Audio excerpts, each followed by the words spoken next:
In October, our daughter died. The plague.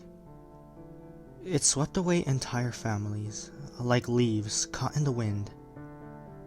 An awful sickness. Stout men and robust women it ran roughshod on and trampled underfoot. But the very young and very old it lurked in. It drew their existence like a leech. Perhaps they fought it harder? Stubbornly refusing to relinquish life, having had so little, or having so little left of it. Our daughter was very young. I remember her being read to by her mother after dark, the candlelight dancing in her eyes that were as clear as spring water. Those cheeks, flushing as red as rose hips when she caught her mother smiling at her. The memories are delicate. Her lying in our bed, towards the end, handing me her cloth doll, Lucy, asking me to take care of her while she was sick. How small that doll looked in my rough hands. Her mother singing to her, even after the candle by the bedside had sputtered out. Singing to her in the dark, long after it had all ended. We buried her under the apple tree just outside the house. I dug the grave and carried her out. I buried her with her doll. Life carried on. The plague carried on. People said it was sent by God. I knew then why, as a soldier, my prayers had gone unanswered. Why, when I finally fell to my knees and beseeched him, Father, I am tired. Take me away from all this death. He had ignored me. He never becomes sick of death. I continued to hunt in the forest and fish in the stream. I spent longer there than before. Spring was being born again in the woods. All that had hidden under the cold ground from the wind and frost once more slid up from the earth and exploded into verdant life. My wife continued to tend her garden. It had been her idea to bury our daughter under the tree. The flower she planted thrived and almost buried its trunk. I had always loved my wife in a quiet way. That was not to say that my love for her was insignificant. Slow waters run deep, and the way I felt for her was as clear and powerful as the day I had first met her. But now, afterwards, that silence became a prison. I should have told her how I felt. About how my heart boomed, a tattoo of wretched admonishment, that, for all my strength, I had not been able to save our little girl. About how, in nightmares, I fought monstrous swarms of rats and insects that overwhelmed me and woke me slick with sweat and holding in screams. How my blood ran cold each morning and evening as I passed that unbowing tree. I think, perhaps, she thought me cold. Indifferent to our loss, between us there grew a distance. Distance became a chasm. You could have run a river through it. In October, she lost her life. She had to put up twice the fight our daughter did, but it took her in half the time. Maybe the plague had learned, in that year, slithering from victim to victim, ever more elegant ways to seek out the pinhole weakness in their hearts and wreak its terrible hatred upon them. Within, it worked its damage quickly, but without it had all the slow, unstoppable terror of a fever dream. As days counted down to the anniversary of losing our child, it became a hideous vaudeville. As each morning she woke a little worse, possessing less of that light in those large green eyes she had gifted our daughter.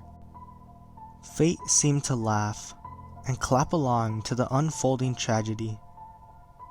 And of course, came the day, came the hour.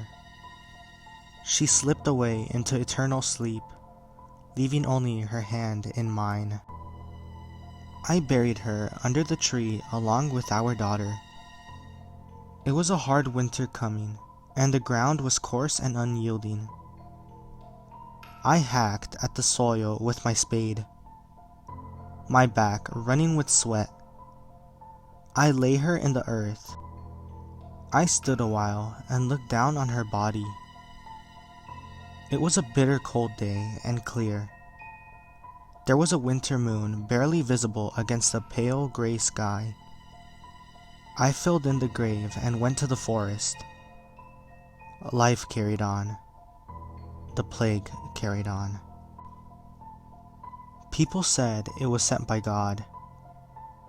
I prayed each night that he would appear before me in my dreams, that I might allow him to anoint me with his sickness, or else close my hands around his throat. I was gathering my axe and tools to chop wood in the forest when the priest came. I stood in the doorway with the axe in my hand as he headed down the path, through the field and up to the house. "Father, I heard about Sarah. I am so sorry. You have lost so much," he said. "Everything. I have lost everything. These times are sent to try us, my son." I said nothing and shifted the axe in my hand. "Has the body—" he started to ask. His eyes were as hard and dry as small stones. I looked towards the tree. "It's where she chose for Abigail." "I know." His voice was like dust in a riverbed. He knew because he had this conversation with my wife almost a year ago to the day. "I know your wife had her own ideas, but she's gone now. God rest her. And I remember you from the church in your youth. You must do what is right. I believe I can still arrange for their bodies to be properly interred, for their sake." I looked over his shoulder to the tree and garden. The earth was bare, the flowers hiding beneath the soil from the frosts of winter. I looked him in the eye. "I have to go to the forest. I need wood for the fire." "I know. It pricks your conscience, John. I can take care of everything. People in the village are talking." I shifted the axe to my shoulder and grabbed my bag of tools.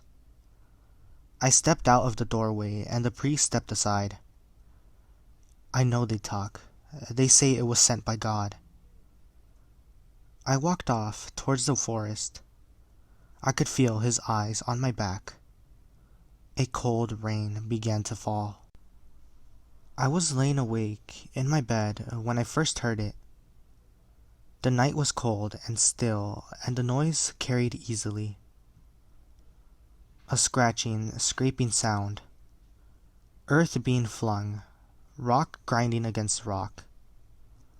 I thought perhaps a fox or badger was in the garden, but the noise was too loud for that. And then I heard a moan. I got out of bed and went to the window, squinting my eyes against the bright light of the moon in that clear sky. There was a hunched figure kneeling beneath the tree. Its hands were in the dirt. It was digging up the earth. I squeezed my eyes tight, but when I opened them, the figure remained, as clear in the chill light of the moon as if the noonday sun was shining. For a mad second, I thought it was that desiccated priest. coming to inflict his funerary rites. But no, he was too holy and pure to be digging in the dirt at night, and the figure was dressed in ragged clothing, its hair a wild mess of patchy white strands. I watched it, digging. It seemed weak and clumsy, driven only by desperation. At moments, it moaned in its efforts, a hideous mournful sound that raised the hackles on my arms. One of the pathetic, chattering villagers probably, come to set right a perceived wrong. Anger flared up inside me. What right did anyone have to be desecrating graves by the moonlight, wherever they lay? I stepped out of the bedroom and headed to the front door, grabbing a hammer from my tool bag as I went. I threw open the door and stepped outside the house. The figure was gone. I scanned the garden for a thick moonlit shadow that might betray them. There was no sign. I thought for a moment that perhaps I had imagined the whole thing. My sleep had been uneasy of late. But as I walked over to the tree, I saw the earth disturbed. Long trails of dirt dug out, several feet deep. Finger marks in the cold soil. I looked around for tracks. None led to or left the tree. I considered going back to fetch a shovel. I looked up at the bare moon. I got to my knees and started to fill in the earth with my hands. Life went on as it must, but what passed for life changed. The garden went untended, and by spring, the flowers never reappeared as I thought they would. Sarah must have planted them afresh each year. I knew nothing of flowers. I kept the house as best I knew how, but it did not come naturally. Why clean what will only become dirty again? Why bother? I spent a lot of time in the forest and by the stream, leaving each morning at dawn and returning at dusk. Once my trapping and fishing was complete, I would wander into the deeper reaches of the forest, places I had not ventured before. One day I found a small ruined building deep within a thicket. The stone was ancient and crumbling, strangled by moss and lichen. I wondered who had lived here, how long ago. There were no other signs to communicate the age of what remained of the building, or what purpose it had ever stood. Just stones, crumbling and alone, hidden in the depths of the wood. The priest came to visit me again. I presumed he must have come several times before to find me away in the forest, because he was there at dawn one morning, before even I had left the house. "John, how are you?" "I'm fine, thank you." "I hear you haven't been to the market in weeks." "You here?" A small sneer flickered across his face and was promptly suppressed. It pleased me to see it, and it pleased me that he felt the need to conceal it. "Come to the service this Sunday. You need to be around people." I remembered the figure digging beneath the tree on that winter night. "I don't suppose you've heard from your people about them making midnight visits to this house, have you?" He frowned. "I don't understand how you mean." "No attempts to do God's work?" "John, I don't know what you're talking about. What's happened?" "Of course not. Nothing comes out of that confessional, does it? When you're in the pulpit this Sunday, you tell them from me. I catch anyone else on my land, I'll be burying them on it." I grabbed my axe and pushed past him, heading for the forest.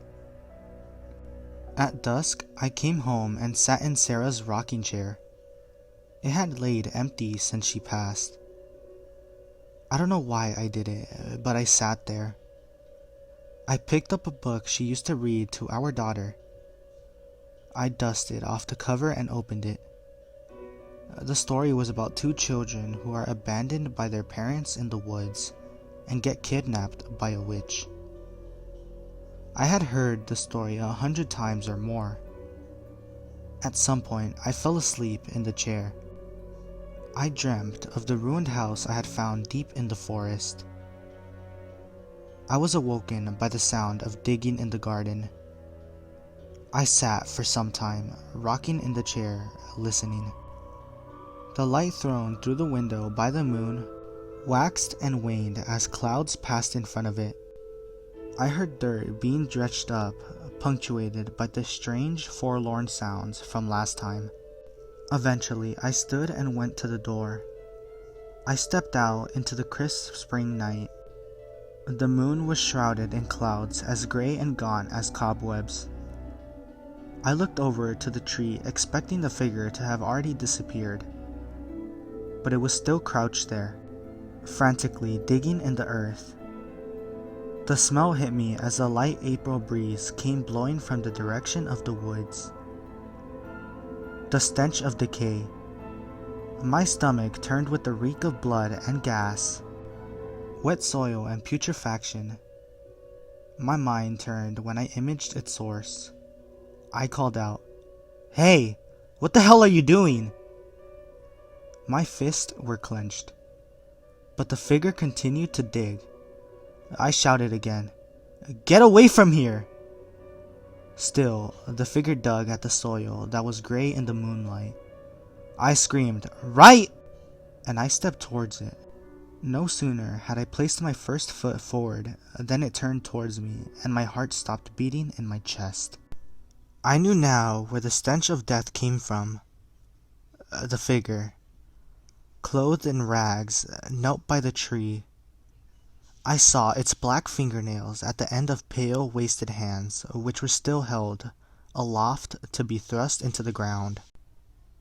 It stared at me, with the sunken, bloody remnants of its eyes from within withered sockets. I stood, motionless, in its gaze. The stink stung my eyes. I fancied I could smell the foul breath from its panting. It stared at me, and I stared straight back into those hollow eyes, as deep as any pit in hell.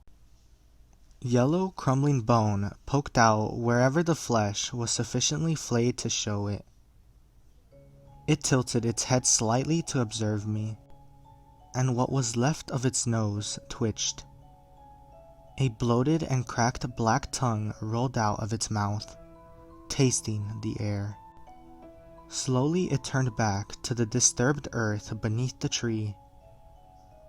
I took another step, and it continued its turn, stood and stumbled off, almost loping like a wolf, in the direction of the forest. I stood and watched it go. A thick cloud moved in front of the moon. I went to the tree and started to repack the earth. A single tear fell and was buried. I had not cried since I was a child.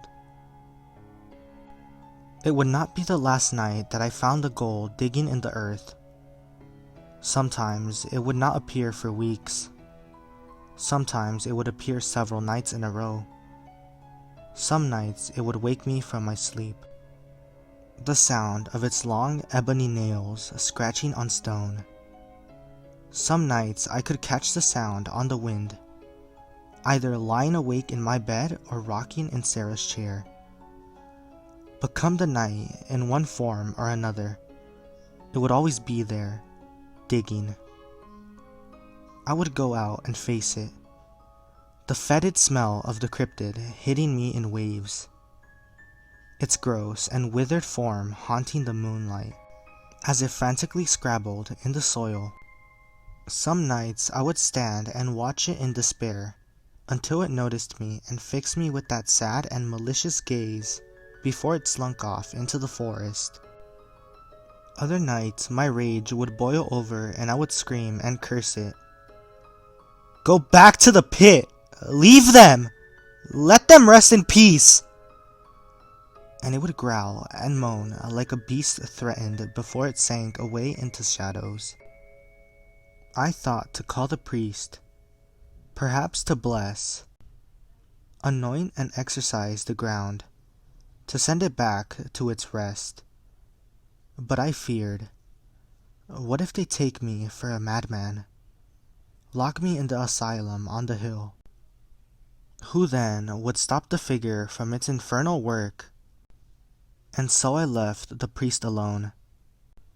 One day in the forest I found myself within the thicket, amongst the ruins of that old abandoned building. I had been seized by a madness that this was where the ghoul hauled itself from beneath the ground when it came to haunt my nights. I took a spade and dug all about in a mania, the sweat running down my brow. But there was nothing there. A few clay shards of a broken pot, the hilt of a knife. Forgotten things. Nothing. Autumn came and the nocturnal visits of the leech became more frequent. I had no way to keep the date by this point. My ever less frequent visits to the village and market had stopped entirely by then. But I knew by the cycles of the moon and a feeling in my bones and blood why its torment was so regular. October was coming. My wife, my child. It had become so that October brought death, and this year it brought its manifest. So it was that, 1 year to the day since I dug in that cold, gray soil to bury my wife. The Revenant appeared on the stroke of midnight under a pallid and eerie moon. Something in me was afire that night, a passion I had long since thought lost. I aimed to slaughter the ghoul, to rain down blow after blow with my axe till I was showered in its blood, to murder it, to annihilate it, to bury it beneath the tree. I sat in Sarah's chair, the axe by my side, still, like a preying wolf, gazing at the moon through the frosted pane. As soon as I heard the first scrabbling at the earth, I was up. The axe haft, heavy in my grasp, comforted me and stirred my beating heart. I stepped out into the moonlight and looked to the tree. There it was, hunched over and clawing at the soil. I pointed the axe head at it and roared, "God damn you! I'll send you back to hell!" It stopped and looked over its shoulder and pinned me with its hollow, malignant gaze. And it smiled. What was left of its wasted lips curling back to reveal black, receded gums and yellow pin-like teeth in a cruel sneer. It stood and jerkily raised an arm that hung loose inside the ragged clothing that was whipped by the wind. It beckoned to me with one sallow finger. Fury clouded my vision and I raced towards it. It turned and fled towards the forest in huge strides and with unnatural quickness. I followed it across the edge of the trees and deep into the woods, the wind roaring at my back. It moved like quicksilver, somehow sliding through the dense branches that swung in the fierce wind and gouged my face and arms. Sometimes I thought I had lost its trail, but then I almost fancied I heard it laughing, a dry, vicious cackle, and I would look in that direction and catch the reflection of the moonlight off sick, yellow bone. As the trees started to thin, I gained ground on it. My hands tightened in readiness to wrap around its skinny throat.